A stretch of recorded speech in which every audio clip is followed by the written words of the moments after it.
ಬಹಿರಂಗವಾದ conversation ಅಲ್ಲ, ಅಂತರಂಗ conversation, ವಿರಹವನ್ನ experience ಮಾಡ್ತಾರೆ. ಯಶೋಧ ಮಾತೆ ಅದನ್ನ ಕಂಪ್ಲೀಟ್ ಆಗಿ ಫುಲ್ ಸ್ಪೀಡ್ ಅಲ್ಲಿ ಎಕ್ಸ್ಪೀರಿಯನ್ಸ್ ಮಾಡ್ತಾರೆ. ನಿಸ್ವಾರ್ಥ ಪ್ರೀತಿ ಮತ್ತೆ ನಿಸ್ವಾರ್ಥ ಗೆಳೆತನ. ಆ ಬಣ್ಣಗಳನ್ನ ಹಚ್ಚಿ ಆಟ ಆಡಿದ ಆಟನೇ ನಾವ್ ಇವತ್ತು ಹೋಲಿ ಅಂತ ಸೆಲೆಬ್ರೇಟ್ ಮಾಡೋದು. ಲಕ್ಷ್ಮಿಯನ್ನ ದಾರಿ ಎರ್ಕೊಟ್ಬಿಟ್ಟಿರೋರು ಒಂದ್ ಸ್ವಲ್ಪ ಅಯ್ಯೋ ಇಲ್ಲೇ ಇರ್ತಾರಲ್ಲ ಆ ತರ ಫೀಲ್ ಬಂದ್ಬಿಡುತ್ತೆ. Kind of long distance relation. Radhe ಬಗ್ಗೆ ಜಾಸ್ತಿ ಡಿಸ್ಕಷನ್ಸ್ ನಡೀಬಾರ್ದು. ಕಾಲನ್ನ ಕೃಷ್ಣ ತೊಳಿತಾರೆ. ಹಾಯ್ ಹಲೋ ಎಲ್ರಿಗೂ ನಮಸ್ಕಾರ. This is Keval Jain. ನಾವಿವತ್ತು ಚನ್ನಪಟ್ಟಣದಲ್ಲಿ ಸುಮಿತ್ ಅವ್ರ ಜೊತೆಗಿದ್ದೀವಿ. ಹಾಯ್ ಸುಮಿತ್, ನಮಸ್ತೆ. ನಮಸ್ತೆ, ಹರೇ ಕೃಷ್ಣ. ನಿಮ್ಗೆ ಸನಾತನ ಧರ್ಮದ ಬಗ್ಗೆ ಇಂಟ್ರೆಸ್ಟ್ ಹೇಗ್ ಬಂತು ಮತ್ತೆ ಯಾಕೆ ಬಂತು ಅಂತ? ಇಂಟ್ರೆಸ್ಟ್ ನನಗೆ ಶುರುವಾಗಿದ್ದು ನನ್ನ ಮನೆಯಿಂದಾನೆ. ನನ್ನ ಚಿಕ್ಕ ವಯಸ್ಸಲ್ಲಿ ನಾನು ಬೆಳೆದಿರೋ ವಾತಾವರಣ ಕಂಪ್ಲೀಟ್ಲಿ ಸನಾತನ ಧರ್ಮ, ನಮ್ಮ ಹಿಂದುತ್ವ, ಮಹಾಭಾರತ, ರಾಮಾಯಣ ಎಲ್ಲ ಗ್ರಂಥಗಳ ಬಗ್ಗೆ ಕೇಳಿಸ್ಕೊಂಡು ಅದನ್ನ ನೋಡ್ತಾ ಬೆಳೆದಿರೋದು. ಮತ್ತೆ ನಮ್ಮ ತಾತ ಕೂಡ ಶುರು ಮಾಡಿದ್ದೆ ನಮ್ಗೆ ಈ ಕಥೆಗಳಿಂದಾನೆ. ಅದಕ್ಕೆ ಅವರ ಇಂಟ್ರೆಸ್ಟ್ ನಮ್ಮ ಇಂಟ್ರೆಸ್ಟ್ ಆಗಿ ಬದಲಾಗಿ ಅದೇ ತರ ಪಾಸ್ ಆನ್ ಆಗಿ ನನ್ಗೆ ಇಂಟ್ರೆಸ್ಟ್ ಬಂದಿರೋದು. ಓಕೆ, ನಿಮ್ಮನ್ನ ಭೇಟಿ ಆಗೋದಕ್ಕಿಂತ ಮುಂಚೆ ನಿಮ್ಮ ಇನ್ಸ್ಟಾ ಪೇಜ್ ನ ನೋಡ್ಬಿಟ್ಟು ಒಳ್ಳೆ ಮಾಹಿತಿನ ಎಲ್ರಿಗೂ ಕೊಡೋಣ ಅಂತಂದ್ರೆ ಬಂದಿದ್ದು. ಸೊ ಎಲ್ರು ಸುಮಿತ್ ಅವ್ರದ್ದು ಈ ಗೀತಾ ಸುಮಿತ್ ಅವ್ರ ಪೇಜ್ ಅದನ್ನ ಫಾಲೋ ಮಾಡ್ಕೊಳ್ಳಿ. ಅಲ್ಲಿ ಇದನ್ನ ಬಿಟ್ಟು ತುಂಬಾ ಟಾಪಿಕ್ಸ್ ಮಾತಾಡಿದ್ದಾರೆ. ಎಲ್ಲಾದ್ರ ಬಗ್ಗೆ, ಮಹಾಭಾರತದ ಬಗ್ಗೆ ನಿಮ್ಗೆ ತಿಳ್ಕೊಳಕ್ಕೆ ಅನುಕೂಲ ಆಗತ್ತೆ. ಕಂಟೆಂಟ್ ಕ್ರಿಯೇಷನ್ ಬಿಟ್ಟು ಬೇರೆ ಏನ್ ಮಾಡ್ತಾ ಇದ್ದೀರಾ? ನಾನು second year B Com student. Kengeri Seshadripuram academy of business studies ಅಲ್ಲಿ ನಾನು ಬಿ.ಕಾಮ್ ಪರ್ಸ್ಯೂ ಮಾಡ್ತಾ ಇದ್ದೀನಿ. ಅದ್ರ ಜೊತೆಗೆ ಕಂಟೆಂಟ್ ಕ್ರಿಯೇಷನ್ ಒಂದು ಹಾಬಿ ತರ ಶುರು ಮಾಡಿದ್ದು. ಆ ಹಾಬಿ ನಾನು ಇನ್ಸ್ಟಾಗ್ರಾಮ್ ಇಂದ ಸ್ಟಾರ್ಟ್ ಮಾಡಿ ಇವಾಗ ಯೂಟ್ಯೂಬ್ ಅಲ್ಲೂ ಕೂಡ ವಿಡಿಯೋಸ್ ಅನ್ನ ಮಾಡ್ತಾ ಇದ್ದೀನಿ. ಕಂಟೆಂಟ್ ಕ್ರಿಯೇಷನ್ ಬಿಟ್ರೆ ನನ್ಗೆ ಡ್ರಾಯಿಂಗ್ ಆಗ್ಬೋದು, ಪೇಂಟಿಂಗ್ ಆಗ್ಬೋದು, ಮ್ಯೂಸಿಕ್ ಆಗ್ಬೋದು, ಅದ್ರಲ್ಲಿ ಇಂಟ್ರೆಸ್ಟ್ ಇದೆ. ಅದ್ರ ಜೊತೆ ಎಷ್ಟು ಟೈಮ್ ಕೊಡಕ್ಕಾಗತ್ತೆ ಅಷ್ಟು ಟೈಮ್ ಕೊಡ್ತಾ ನನ್ನ ಡಿಗ್ರಿಯನ್ನ ಕೂಡ ಪರ್ಸ್ಯೂ ಮಾಡ್ತಾ ಇದ್ದೆ. ನಿಮ್ಗೆ ಮನೆ ಕಡೆಯಿಂದ ಬಂದಿದ್ರು you belong to this generation. Still ನಿಮ್ಗೆ ಹೇಗೆ ಸನಾತನ ಧರ್ಮದ ಬಗ್ಗೆ ಇಂಟ್ರೆಸ್ಟ್ ಬಂತು? ಹೌದು, ನಾನು ಕೂಡ ಜೆನ್ಸಿನೇ, ಯಾಕಂದ್ರೆ 2006 ಬಾರ್ನ್. ಬಟ್ ಏನಂದ್ರೆ ನಾವ್ ಯಾವ ವಾತಾವರಣದಲ್ಲಿ ಬೆಳಿತೀವೋ ಅದ್ ನಮ್ಮ ಮೇಲೆ ತುಂಬಾ ಇಂಪ್ಯಾಕ್ಟ್ ಮಾಡುತ್ತೆ. ಅಂದ್ರೆ ಇವಾಗ ನಾವು ತುಂಬಾ ಟೈಮ್ ಸ್ಪೆಂಡ್ ಮಾಡೋದು ಸೋಷಿಯಲ್ ಮೀಡಿಯಾದಲ್ಲಿ. ಆ ಸೋಷಿಯಲ್ ಮೀಡಿಯಾದಲ್ಲಿ ಕೂಡ ನಾವ್ ಯಾವ ಕಂಟೆಂಟ್ ಅನ್ನ ಕನ್ಸ್ಯೂಮ್ ಮಾಡ್ತಾ ಇದೀವಿ ಅದು ತುಂಬಾ ಇಂಪಾರ್ಟೆಂಟ್ ಆಗುತ್ತೆ. ಜೆನ್ಸಿ ಆಗಿದ್ರು ಕೂಡ ಇವಾಗ ನಾವ್ ನೋಡಿದ್ರೆ ಅತಿ ಕಡಿಮೆ ಭಗವಾನ್ ನಲ್ಲಿ ವಿಶ್ವಾಸ ಇಡೋರು ಅಂದ್ರೆ ಜೆನ್ಸಿ. ಯಾಕಂದ್ರೆ ಅವರ ಇಂಟ್ರೆಸ್ಟ್ ಗಳು ಬೇರೆ ಏರಿಯಾಗಳಿರುತ್ತೆ, ಫೀಲ್ಡ್ ಗಳಿರುತ್ತೆ. ಮತ್ತೆ ಅವ್ರ ಮನೆಯಿಂದ ಅದನ್ನ ಹೇಳ್ಕೊಟ್ಟಿರೋದಿಲ್ಲ. ಹೇಳ್ಕೊಟ್ರು ತುಂಬಾ ಬೋರಿಂಗ್ ರೀತಿಯಲ್ಲಿ ಹೇಳ್ಕೊಟ್ಟಿರ್ತಾರೆ. ಒಂದಾನೊಂದು ಕಾಲದಲ್ಲಿ ಒಬ್ಬ ರಾಜ ಇದ್ದ, ಅವನ್ ದೇವ್ರ ಪೂಜೆ ಮಾಡ್ತಿದ್ದ, ಆ ತರ ಹೇಳ್ಕೊಡ್ತಾರೆ. ಆದ್ರೆ ಈ ತರ ಹೇಳಿದಾಗ ಅವರಿಗೆ ಆಬ್ವಿಯಸ್ಲಿ ಮಾವೆಲ್ ಆಗ್ಬೋದು, ಹ್ಯಾರಿ ಪಾಟರ್ ಆಗ್ಬೋದು, ಅದು ಜಾಸ್ತಿ ಇಂಟ್ರೆಸ್ಟಿಂಗ್ ಅನ್ಸುತ್ತೆ. ಆದ್ರೆ ನಾವು ಮಹಾಭಾರತ ಆಕ್ಚುಯಲ್ ಬುಕ್ ಅನ್ನ ಸ್ಟಡಿ ಮಾಡಿದಾಗ ಅಥವಾ ಅದಿವತ್ತು ನಮ್ ಕಣ್ಮುಂದೆ ನಡೀತಿದೆ ಅನ್ನೋ ತರ ನಾವ್ ನೋಡಿದಾಗ ಅದೆಲ್ಲ ಏನು ಅಲ್ಲ ಅನ್ಸ್ಬಿಡುತ್ತೆ. ಮಾರ್ವೆಲ್ ಆಗ್ಬೋದು, ಹ್ಯಾರಿ ಪಾಟರ್ ಫ್ಯಾನ್ ನಾನು ಕೂಡ. ಆದ್ರೆ ಹ್ಯಾರಿ ಪಾಟರ್ ಗಿಂತ ತುಂಬಾನೇ ಇಂಟ್ರೆಸ್ಟ್ ನಂಗೆ ಮಹಾಭಾರತ ಓದುವಾಗ ಸಿಕ್ಕಿರೋದು. ಹಾಗಾಗಿ ಅದನ್ನ ನಾವು ಯಾವ ರೀತಿಯಲ್ಲಿ ತಗೊಳ್ತೀವಿ ಅನ್ನೋದು ಇಂಪ್ಯಾಕ್ಟ್ ಆಗುತ್ತೆ ಅಷ್ಟೇ. ಅದು ಇವತ್ತಿಗೂ ಕೂಡ ರೆಲೆವೆಂಟ್ ಆಗಿದೆ. ನಾವು ಅದನ್ನ ಅಷ್ಟು ಇಂಟ್ರೆಸ್ಟ್ ಕೊಟ್ಟು ಓದ್ಬೇಕು. ನಮ್ಮ ವಾತಾವರಣ ಆತರ ನಾವು ಬಿಲ್ಡ್ ಮಾಡ್ಕೊಳ್ಬೇಕು. ಈಗ ಜಾಸ್ತಿ ಟೈಮ್ ವೇಸ್ಟ್ ಮಾಡೋದ್ ಬೇಡ. ಹಾಗಾದ್ರೆ ನೀವು ಕೃಷ್ಣನ ಬಾಲ್ಯದ ದಿನಗಳನ್ನ ಹೇಗೆ ವರ್ಣಿಸ್ತೀರಾ? ಕೃಷ್ಣನ ಬಾಲ್ಯ ತುಂಬಾನೇ ಸ್ಪೆಷಲ್. ಯಾಕಂದ್ರೆ ಅವರ ಇಡೀ ಜೀವನದಲ್ಲಿ ನಾವ್ ಇವತ್ತು ನಮ್ಮ ಕಣ್ಣು ಮುಂದೆ ಕಟ್ಟದಾಗಿರೋದು ಅವರ ಬಾಲ್ಯ. ಯಾವುದೇ ತಾಯಿ ಆದ್ರೂ ಅಷ್ಟೇ, ಸೌತ್ ಇಂಡಿಯಾದಲ್ಲಿ ಮಗುವನ್ನ ಕರಿಬೇಕಾದ್ರೆ ಕಣ್ಣ ಅಂತ ಕರೀತಾರೆ, ಅದು ಕೃಷ್ಣನ ಹೆಸರು. ಆದ್ರೆ ಅವರ ಮಗುವಿಗೆ ಅವ್ರ ಕಣ್ಣ ಅಂತ ಯೂಸ್ ಮಾಡ್ತಾರೆ. ನಾರ್ತ್ ಇಂಡಿಯಾದಲ್ಲಿ ಕಾನ್ಹ, ಕನ್ಹಯ್ಯ ಎಲ್ಲಾ ಪದಗಳನ್ನ ಬಳಸ್ತಾರೆ. ಯಾಕಂದ್ರೆ ಕೃಷ್ಣನ ಬಾಲ್ಯ ಅಷ್ಟು ಚೆನ್ನಾಗಿತ್ತು. ಅವರ ಮಕ್ಕಳ ಬಾಲ್ಯದಲ್ಲಿ ಕೃಷ್ಣನ ಬಾಲ್ಯವನ್ನ ಅವ್ರು ಕಾಣ್ತಾರೆ. ಕೃಷ್ಣನ ಬಾಲ್ಯ ತುಂಬಾ ಡಿಫ್ರೆಂಟ್ ಆಗಿತ್ತು. ಯಾಕಂದ್ರೆ ನಾವ್ ರಾಮಾವತಾರದಲ್ಲಿ ನೋಡಿದ ಹಾಗೆ ಕೃಷ್ಣಾವತಾರದಲ್ಲಿ ಇರೋದಿಲ್ಲ. ಇಬ್ರು ಸೇಮ್ ಪರ್ಸನ್.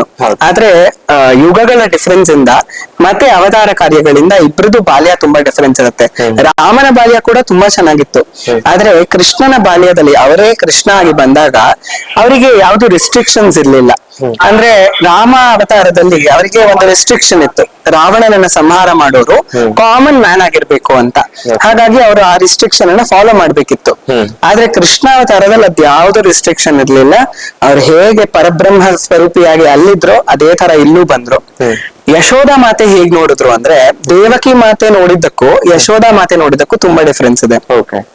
ದೇವಕಿ ಮಾತೆ ಹೇಗ್ ನೋಡಿದ್ರು ಅಂದ್ರೆ ಕೃಷ್ಣ ಬಂದ ತಕ್ಷಣ ತಮ್ಮ ಅದ್ಭುತಂ ಬಾಲಕಂ ಅಂಬುಜೇಕ್ಷಣಂ ಆಮೇಲೆ ಚತುರ್ಭುಜಂ ಶಂಖಗದಾದ್ ಯುಧಾಯುಧಂ ಶ್ರೀವತ್ಸ ಲಕ್ಷ್ಮಿಯಂ ಗಲಶೋಭಿ ಕೌಸ್ತುಭಂ ಪೀತಾಂಬರಂ ಸಾಂದ್ರ ಪಯೋಧ ಸೌಭಗಂ ಮಹಾರಹ ವೈಡೂರ್ಯ ಕಿರೀಟ ಕುಂಡಲ ತ್ವಿಷಾ ಪರಿಶ್ರತ ಸಹಸ್ರ ಕುಂತಳಂ ಉದ್ದಾಮ ಕಾಂಚಿ ಅಂಗದ ಕಂಕಣಾದಿವೀರ್ ವಿರೋಚಮಾನಂ ವಸುದೇವ ಇಕ್ಷತ ಅಂತ ಇದು ಭಾಗವತ ಹೇಳುತ್ತೆ. ಅಂದ್ರೆ ಕೃಷ್ಣನನ್ನ ಹೀಗ್ ನೋಡಿದ್ರು ಅಂತ. ಕೃಷ್ಣ ಬಂದಾಗ ಸಾಮಾನ್ಯ ಮಗು ತರ ಬರ್ಲಿಲ್ಲ ಅವರು, ಚತುರ್ಭುಜಗಳನ್ನ ಹೊತ್ಕೊಂಡೇ ಬಂದ್ರು, ಎಲ್ಲ ಆಭರಣಗಳನ್ನ ಹಾಕೊಂಡೇ ಬಂದ್ರು. ದೇವಕಿ ಮಾತೆ ಹಾಗ್ ನೋಡಿದ್ರು, ಆದ್ರೆ ಯಶೋಧ ಮಾತೆ ಹಾಗ್ ನೋಡ್ಲಿಲ್ಲ.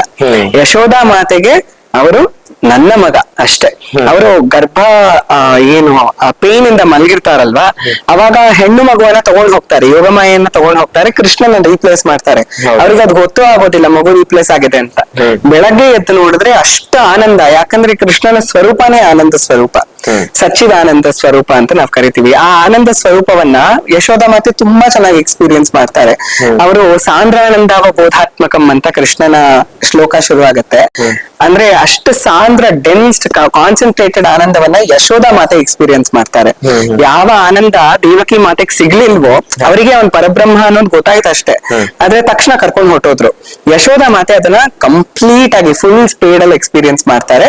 ಅದಕ್ಕೆ ಪುರಂದರದಾಸರು ಬರೆಯೋದು ಜಗದೋದ್ಧಾರನ ಆಡಿಸಿದಳು ಯಶೋದೆ.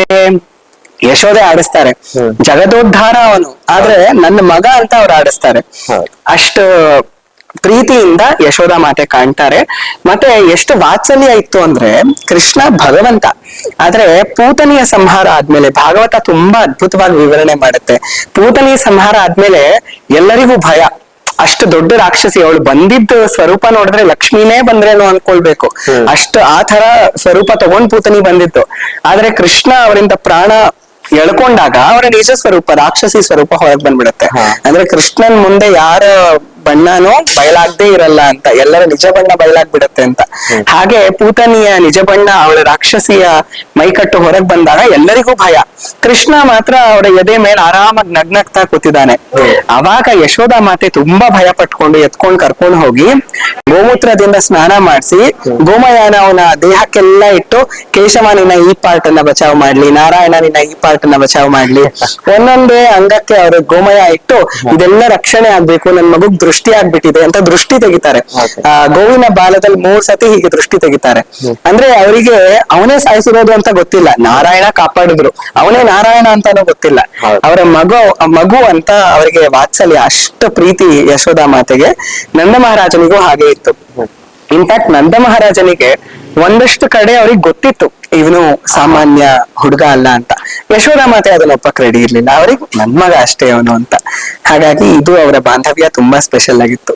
ಓಕೆ, ಕೃಷ್ಣನ ತಂದೆ ತಾಯಿಯನ್ನ ಬಿಟ್ರೆ ಕೃಷ್ಣ ತುಂಬಾ ಆಟ ಆಡಿ ಬೆಳೆದು ಎಲ್ಲ ಮಾಡಿರೋದು ಅವ್ರ ಅಣ್ಣನ್ ಜೊತೆ, ಅವ್ರ ಅಣ್ಣ ಬಲರಾಮನ್ ಜೊತೆ. ಈಗ ನಾರ್ಮಲ್ ಆಗಿ ಅಂದ್ರೆ ಕೃಷ್ಣ ಆ ಟೈಮಲ್ಲಿ ಯಾರ ಜೊತೆನೂ ಸ್ಪೆಷಲ್ ಆಗಿರ್ಲಿಲ್ಲ. ಕೃಷ್ಣ ಎಲ್ರ ಜೊತೆನೂ ಆಡ್ಕೊಂಡಿದ್ದವನು. ಅದ್ರ ತರಾನೇ ನಮ್ ತರಾನೇ ಬಲರಾಮ ಕೂಡ ಕೃಷ್ಣನ್ಗೆ ಕಾಡಿಸ್ಕೊಂಡಿದ್ದವನು. ಕೃಷ್ಣನ್ಗೆ ಯಾವ್ದೋ ಒಂದು ಇದ್ರಲ್ಲಿ ಕೇಳ್ತಿದ್ದೆ, ಲೈಕ್ ಬಲರಾಮ ಹೇಳ್ತಾನಂತೆ ಕೃಷ್ಣನ್ಗೆ, ನಾನ್ ಹೇಗಿದ್ದೀನಿ ನೋಡು, ನೀನ್ ಹೇಗಿದೀಯ ನೋಡು, ನಂದ ಮಹಾರಾಜ ಅಂದ್ರೆ ಅಪ್ಪ ನಿನ್ನನ್ನ, ಅಂದ್ರೆ ನೀನು ನಿಜವಾದ ತಮ್ಮ ಅಲ್ಲ ನನಗೆ, ಅಪ್ಪ ನಿನ್ನನ್ನ ಸಂತೆಯಿಂದ ಎಲ್ಲ ಕರ್ಕೊಂಡ್ ಬಂದಿದ್ದು ಅಂತ. ಸೊ ನೀವು ಈ ಕೃಷ್ಣ ಮತ್ತೆ ಬಲರಾಮನ ಅಣ್ಣ ತಮ್ಮ ಅಂದ್ರೆ ಭ್ರಾತೃತ್ವನ ಹೇಗೆ ವಿವರಿಸ್ತೀರಾ? ನೀವೇ ಒಳ್ಳೆ ಪಾಯಿಂಟ್ ಇಂದ ಶುರು ಮಾಡಿದ್ರಿ. ಕೃಷ್ಣನ್ನ ಬಲರಾಮ ಚಿಡಾಯಿಸೋದು, ಆ ಪ್ರಸಂಗ ಯಾವಾಗ ಬರುತ್ತೆ ಅಂದ್ರೆ ಅವರು ಯಶೋಧ ಮಾತೆ ಜೊತೆ ಬಲರಾಮ ಕೃಷ್ಣ ಇರ್ತಾರೆ, ಅವಾಗ ಮಾತಾಡ್ತಿರ್ತಾರೆ. ಬಲರಾಮ ತುಂಬಾ ಫೇರ್, ತುಂಬಾ ಬೆಳ್ಳಗಿರ್ತಾರೆ ಅವರು, ಕೃಷ್ಣ ಕಪ್ಪು, ಅವನ ಬಣ್ಣನೇ ಸಾಂದ್ರ ಬಣ್ಣ. ಅಂದ್ರೆ ನಾವು ಮಾನ್ಸೂನ್ ರೇನ್ ಕ್ಲೌಡ್ಸ್ ಅಂತ ಏನ್ ನೋಡ್ತೀವಿ, ಆ ರೇನ್ ಕ್ಲೌಡ್ಸ್ ಕಲರ್ ಕೃಷ್ಣನದ್ದು. ಅವನ್ ಕಪ್ಪು, ನಾವು ಹ್ಯೂಮನ್ ಕಲರ್ಸ್ ಅಲ್ಲಿ ನೋಡೋದಾದ್ರೆ. ಅದಕ್ಕೆ ಅವ್ರು ಆಡ್ಕೊಳ್ತಾರೆ, ನಂದ ಮಹಾರಾಜ ಬೆಳ್ಳಗಿದ್ದಾರೆ, ಯಶೋಧ ಮಾತೆ ಬೆಳ್ಳಗಿದ್ದಾರೆ, ನನ್ನ ತಾಯಿ ರೋಹಿಣಿ ಬೆಳ್ಳಗಿದ್ದಾರೆ, ನಾನ್ ಬೆಳ್ಳಗಿದ್ದೀನಿ, ನೀನ್ ಒಬ್ಬ ಮಾತ್ರ ಕಪ್ಪಗಿದ್ಯಾ, ಅದಕ್ಕೆ ನೀನು ಅವ್ರ ಮಗಾನೇ ಅಲ್ಲ, ಎಲ್ಲೋ ಎತ್ಕೊಂಡ್ ಬಂದಿರೋದ್ ನಿನ್ನ ಅಂತ ಅವಾಗ ಚಿಡಾಯಿಸ್ತಾರೆ. ಅದ್ರ ಜೊತೆಗೆ ಇನ್ನೊಂದ್ ಕಡೆ ಚಿಡಾಯಿಸ್ತಾರೆ, ರಾಧೆ ಇದಾರಲ್ವಾ, ರಾಧೆ ಕೂಡ ತುಂಬಾ ಬೆಳ್ಳಗಿರ್ತಾರೆ, ಅವರಷ್ಟು ಫೇರ್ ಯಾರು ಇರೋದಿಲ್ಲ. ಅಷ್ಟು ಫೇರ್ ಇರೋವಾಗ ಕೃಷ್ಣನ ಚಿಡಾಯಿಸ್ತಾರೆ, ನೋಡು ಅವಳೆಷ್ಟು ಬೆಳ್ಳಗಿದ್ದಾಳೆ, ನೀನೆಷ್ಟು ಕಪ್ಪಗಿದ್ಯಾ ಅಂತ.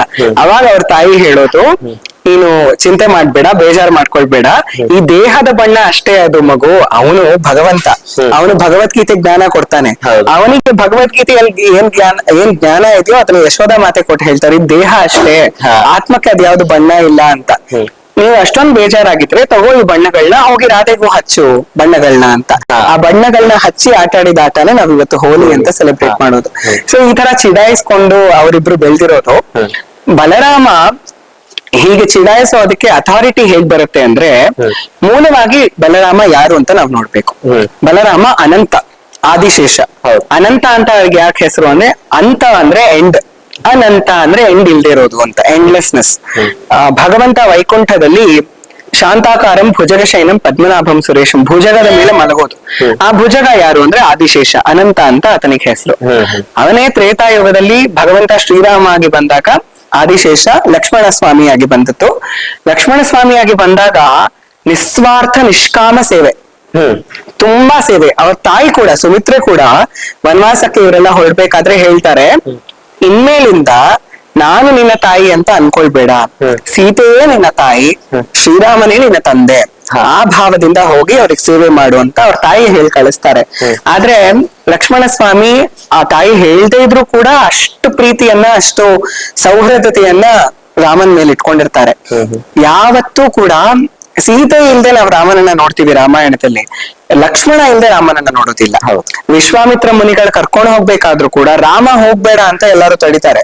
ಲಕ್ಷ್ಮಣ ನಾನು ರಾಮನ್ ಜೊತೆ ಹೋಗ್ತೀನಿ ಅಂದ್ರೆ ಯಾರು ತಡೆಯೋದಿಲ್ಲ. ಎಲ್ಲರಿಗೂ ಗೊತ್ತು ಅವರಿಬ್ರು ಅಷ್ಟು ಕ್ಲೋಸ್ ಬಾಂಡಿಂಗು ಅಂತ. ಮತ್ತೆ ವನವಾಸದಲ್ಲೂ ಅಷ್ಟು ಸೇವೆಯನ್ನ ಸಲ್ಲಿಸ್ತಾರೆ, 14 ವರ್ಷ ಸೇವೆಗಳನ್ನ ಮಾಡ್ತಾರೆ. ಅದಾದ್ಮೇಲೆ ರಾಮನ ಜೊತೆನೆ ಲಂಕೆಯವರೆಗೂ ಹೋಗ್ತಾರೆ, ಯುದ್ಧದಲ್ಲಿ ಸಹಾಯ ಮಾಡ್ತಾರೆ. ಇದರಿಂದ ನಾವ್ ಏನ್ ಅರ್ಥ ಮಾಡ್ಕೊಳ್ಬೇಕು ಅಂದ್ರೆ, ಲಕ್ಷ್ಮಣನ ತರ ಸೇವೆಯನ್ನ ನಾವು ಭಗವಂತನಿಗೆ ಮಾಡಿದ್ರೆ ಬಲರಾಮನಷ್ಟು ಕ್ಲೋಸ್ನೆಸ್ ಅನ್ನ ಭಗವಂತ ಕೊಡ್ತಾನೆ. ಹಿಂದಿನ ಜನ್ಮದಲ್ಲಿ ಅವರು ತಮ್ಮ ಆಗಿದ್ರು, ಇವಾಗ ಅಣ್ಣ ಆಗು, ನಾನ್ ನಿಂಗ್ ಸೇವೆ ಮಾಡ್ತೀನಿ ಅಂತ. ಬಲರಾಮನ್ನ ನೀವು ದೇವಸ್ಥಾನದಲ್ಲಾದ್ರೂ ನೋಡಿದ್ರೆ ರಾಮಸ್ವಾಮಿ ರಾಮನ ಹಿಂದೆ ಅವರು ಕೈಕಟ್ಟಿ ನಿಂತಿರ್ತಾರೆ, ನಮಸ್ಕಾರ ಮಾಡೋ ಮುದ್ರೆಯಲ್ಲಿರ್ತಾರೆ. ಒಂದಷ್ಟು ಐಕಾನೋಗ್ರಫಿಗಳಲ್ಲಿ ನಾವು ಅವರ ಕಾಲಲ್ಲಿ ನಮಸ್ಕಾರ ಮಾಡ್ತಾ ಏನ್ ಶಿರವನ್ನೇ ಎತ್ತದೆ ಅಷ್ಟು ತಲೆಬಾಗಿ ನಮಸ್ಕಾರ ಮಾಡೋದನ್ನ ಲಕ್ಷ್ಮಣ ಸ್ವಾಮಿಯಲ್ಲಿ ನೋಡ್ತೀವಿ. ಆದ್ರೆ ಅವರೇ ಬಲರಾಮ ಆಗಿ ಬಂದಾಗ ಹೆಗಲ ಮೇಲೆ ಕೈ ಹಾಕೊಂಡು ನಿಂತಿರೋದು, ಅವರನ್ನ ಹೀಗೆ ತಬ್ಬು ಹಿಡ್ದಿರೋದು, ಎತ್ಕೊಂಡ್ ಮುದ್ದಾಡೋದು, ಎಲ್ಲಾ ಐಕಾನೋಗ್ರಫಿಗಳನ್ನ ನಾವು ನೋಡ್ತೀವಿ. ಇನ್ಫ್ಯಾಕ್ಟ್ ಇಸ್ಕಾನ್ ಎಷ್ಟೊಂದು ಸೆಂಟರ್ಸ್ ಗಳಲ್ಲಿ ಕೃಷ್ಣ ಬಲರಾಮನ ಐಕಾನೋಗ್ರಫಿನೇ ಹೀಗೆ ಹೀಗೆ ಹೆಗಲ ಮೇಲೆ ಕೈ ಹಾಕೊಂಡು ನಿಂತಿರೋದು. ಯಾಕಷ್ಟು ಕ್ಲೋಸ್ನೆಸ್ ಬಂತು ಅಂದ್ರೆ ಹಿಂದಿನ ಜನ್ಮದಲ್ಲಿ ಅಷ್ಟು ಸೇವೆಯನ್ನ ಅವ್ರು ಮಾಡಿದ್ರು. ನಾವ್ ಯಾವಾಗ ಅಷ್ಟು ಸೇವೆಯನ್ನ ನಿಸ್ವಾರ್ಥವಾಗಿ ಭಗವಂತನಿಗೆ ಅಂತ ಮಾಡ್ತೀವೋ ಬಲರಾಮನಷ್ಟು ಕ್ಲೋಸ್ನೆಸ್ ಅನ್ನ ಅವ್ರು ಕೊಡ್ತಾರೆ. ಎಲ್ಲ ಲೀಲೆಗಳಲ್ಲೂ ಬಲರಾಮ ಇನ್ಕ್ಲೂಡ್ ಆಗೇ ಆಗಿರ್ತಾರೆ. ಯಾವಾಗ್ಲೂ ಕೂಡ ಕೃಷ್ಣ ಏನ್ ಲೀಲೆ ಮಾಡಿದ್ರು ಬಲರಾಮ ಅವ್ರ ಜೊತೆ ಇರ್ತಾರೆ. ಕೃಷ್ಣ ಅಗಾಸುರನ್ ಸಂಹಾರ ಮಾಡಿದ್ರೆ ಇವ್ರು ಧೇನುಕಾಸುರನ್ ಸಂಹಾರ ಮಾಡ್ತಾರೆ. ಕೃಷ್ಣ ಚಾಣೂರನ ಸಂಹಾರ ಮಾಡಿದ್ರೆ ಇವರು ಮುಷ್ಟಿಕನ ಸಂಹಾರ ಮಾಡ್ತಾರೆ. ಸೊ ಅವ್ರ ಸಂಹಾರದಲ್ಲಾಗ್ಲಿ ಬೇರೆ ಲೀಲೆಗಳಲ್ಲಾಗ್ಲಿ ಕೃಷ್ಣನ ಜೊತೆ ಎಟರ್ನಲಿ ಬಲರಾಮ ಇರ್ತಾರೆ. ಇದು ಅವರ ಬಾಂಡಿಂಗ್. ರಾಧಾ ತುಂಬಾ ಫೇರ್ ಇದ್ರು, ಬೆಳಗಿದ್ರು ಅಂತ ಎಲ್ಲ ಹೇಳಿದ್ರಿ. ಅಂದ್ರೆ ಕೃಷ್ಣನ ಹೋಲಿ ಹೇಗೆ ಶುರುವಾಯ್ತು ಅನ್ನೋದು ಕೂಡ ಹೇಳಿದ್ವಿ. ಸೊ ಆ ಹೋಲಿ ಹಿಂದಿನ ರಾಧಾ ಕೃಷ್ಣನ ಕತೆ, ಅಂದ್ರೆ ಕ್ಯೂಟ್ ಲವ್ ಸ್ಟೋರಿ ಅಥವಾ ಒಂದು ಸುಂದರವಾದ ಪ್ರೇಮ ಕಥೆನ ನೀವ್ ಹೇಗೆ ಹೇಳ್ತೀರಾ? ರಾಧಾ ಬಗ್ಗೆ ಮಾತಾಡ್ಬೇಕು ಅಂದ್ರೆ ಫಸ್ಟ್ ಆಫ್ ಆಲ್ ರಾಧಾ ಬಗ್ಗೆ ಜಾಸ್ತಿ ನಾವು ಡಿಸ್ಕಸ್ ಮಾಡಬಾರ್ದು. ಯಾಕಂದ್ರೆ ಕೃಷ್ಣನ ಇಚ್ಛೆ ಅದು, ರಾಧೆ ಬಗ್ಗೆ ಜಾಸ್ತಿ ಡಿಸ್ಕಷನ್ಸ್ ನಡೀಬಾರ್ದು ಅಂತ. ಯಾಕಂದ್ರೆ ಮಿಸ್ಇಂಟರ್ಪ್ರಿಟೇಷನ್ಸ್ ಆಗುವಂತ ಸಾಧ್ಯತೆ ಇರುತ್ತೆ. ಭಾಗವತದಲ್ಲಿ ರಾಧಾ ಎಕ್ಸ್ಪ್ಲಿಸಿಟ್ಲಿ ಮೆನ್ಷನ್ ಆಗಿಲ್ಲ, ರಾಧಾ ಕಾಣಿಸ್ಕೊಳ್ಳೋದಿಲ್ಲ. ಬಟ್ ಅವರು ಇಂಡೈರೆಕ್ಟ್ ಮೆನ್ಷನ್ಸ್ ತುಂಬಾ ಸಿಗುತ್ತೆ. ಡೈರೆಕ್ಟ್ ಆಗಿ ರಾಧಾ ಅಂತ ಮೆನ್ಷನ್ ಆಗೇ ಇಲ್ಲ. ಶ್ರೀಮದ್ ಭಾಗವತ ಆಗ್ಲಿ, ಮಹಾಭಾರತ ಆಗ್ಲಿ, ಹರಿವಂಶ ಆಗ್ಲಿ, ರಾಧಾ ಎಕ್ಸ್ಪ್ಲಿಸಿಟ್ಲಿ ಮೆನ್ಷನ್ ಇಲ್ಲ. ಪದ್ಮಪುರಾಣ, ಶಿವಪುರಾಣ, ಬ್ರಹ್ಮವೈವರ್ತ ಪುರಾಣ, ಇಲ್ಲೆಲ್ಲ ರಾಧಾ ತುಂಬಾ ಡೀಟೇಲ್ ಆಗಿ ಕಾಣಿಸ್ಕೊಳ್ತಾರೆ. ನಾವು ರಾಧಾ ಅರ್ಥ ಮಾಡ್ಕೊಳ್ಬೇಕಾದ್ರೆ ಅವರನ್ನ ಒಂದು ಎಕ್ಸ್ಟರ್ನಲ್ ಕ್ಯಾರೆಕ್ಟರ್ ಅಂತ ಅರ್ಥ ಮಾಡ್ಕೊಳ್ಳೋದಕ್ಕಿಂತ ಕೃಷ್ಣನಿಗೆ ಏನ್ ಪ್ರೇಮ ಆನಂದ ಇತ್ತು ಆ ಪ್ರೇಮ ಆನಂದವೇ ರಾಧೆ ಅಂತ ನಾವ್ ಅರ್ಥ ಮಾಡ್ಕೊಳ್ಬೇಕು. ನಮ್ಮ ಪ್ರೇಮ ಕೃಷ್ಣನಿಗೆ ಏನಿತ್ತೋ, ಗೋಪಿಕೆಯರ ಪ್ರೇಮ ಕೃಷ್ಣನಿಗೆ ಏನಿತ್ತೋ, ಯಶೋಧಾ ಮಾತೆಯ ಪ್ರೇಮ ಅಥವಾ ಕೃಷ್ಣನೆಲ್ಲ ಯಾರ್ಯಾರೆಲ್ಲ ಪ್ರೇಮ ಮಾಡ್ತಿದ್ರೋ ಆ ಪ್ರೇಮ ಸ್ವರೂಪಿಣಿಯೇ ರಾಧೆ. ಆ ಪ್ರೇಮದಿಂದ ಅವ್ರಿಗೆ ಏನ್ ಆನಂದ ಸಿಕ್ತಿತ್ತೋ ಆ ಪ್ರೇಮ ಆನಂದವೇ ರಾಧೆ. ನೋಡಿ ಎಷ್ಟು ಒಳ್ಳೆ ಕನೆಕ್ಷನ್ ಅಂದ್ರೆ ಪ್ರೇಮ ಆನಂದವೇ ರಾಧೆ ಅಂತ ಹೇಳಿದೆ. ಇವತ್ತು ನಮ್ಮ ಮುಂದೆ ಇರುವಂತಹ ಒನ್ ಆಫ್ ದ ಬಿಗ್ಗೆಸ್ಟ್ ಭಕ್ತರು ರಾಧೆಗೆನೆ ಪ್ರೇಮಾನಂದಜಿ ಮಹಾರಾಜ್. ಸೊ ಆ ತರ ಕನೆಕ್ಷನ್ಸ್ ನಾವ್ ಇಲ್ಲಿ ತಗೊಳ್ಬಹುದು, ಡಾಟ್ಸ್ ಕನೆಕ್ಟ್ ಮಾಡ್ಕೊಳ್ಬಹುದು. ರಾಧೆ ಬಗ್ಗೆ ಹೇಳ್ಬೇಕಂದ್ರೆ ಕೃಷ್ಣನ ಹ್ಲಾದಿನಿ ಶಕ್ತಿ, ಆಹ್ಲಾದಿನಿ ಶಕ್ತಿ ಅಂತ ಕರೀತಾರೆ ರಾಧೆನ. ಅಂದ್ರೆ ಅದೇ ಹೇಳ್ದೆ ಅಲ್ವಾ, ಅವರ ಆಹ್ಲಾದ, ಆನಂದ ಮತ್ತೆ ಅವರ ಪ್ರೇಮ ಅದಕ್ಕೊಂದ್ ಸ್ವರೂಪನ ನಾವು ಕೊಟ್ರೆ ದಟ್ ಇಸ್ ರಾಧಾ. ರಾಧಾ ಬಾಲ್ಯ ಹೇಗಿತ್ತು ಅಂದ್ರೆ ಕೃಷ್ಣನ ಬಾಲ್ಯಕ್ಕಿಂತ ಸ್ವಲ್ಪ ಡಿಫ್ರೆಂಟ್ ಇತ್ತು.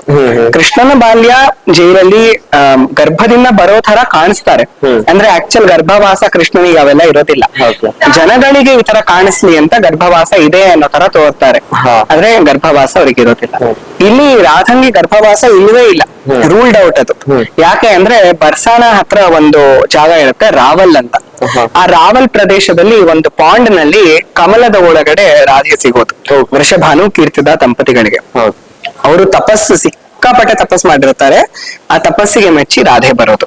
ನೀವು ಭಗವಂತನ ಪಡ್ಕೊಳ್ಬೇಕು ಅಂದ್ರೂ ಸುಲಭ, ಮಹಾಲಕ್ಷ್ಮಿಯನ್ನ ಪಡ್ಕೊಳ್ಬೇಕು ಅಂದ್ರೆ ತುಂಬಾ ಕಷ್ಟ. ನಾವ್ ಇವತ್ತು ಈಗಿನ ಟೈಮ್ಸ್ ಅಲ್ಲಿ ನೋಡಿದ್ರೆ ಹೆಣ್ಣು ಮಕ್ಕಳನ್ನ ತುಂಬಾ ತಿರಸ್ಕಾರ ಮಾಡುವಂತಹ ಟೈಮ್ಸ್ ಅಲ್ಲಿ ಇವಾಗ ಕಡಿಮೆ ಆಗಿದೆ. ಒಂದ್ ಸ್ವಲ್ಪ ಮುಂಚೆ ತುಂಬಾ ಹೆಣ್ಣು ಮಕ್ಕಳನ್ನ ತಿರಸ್ಕಾರ ಮಾಡೋ ತರ ನೋಡ್ತಿದ್ರು.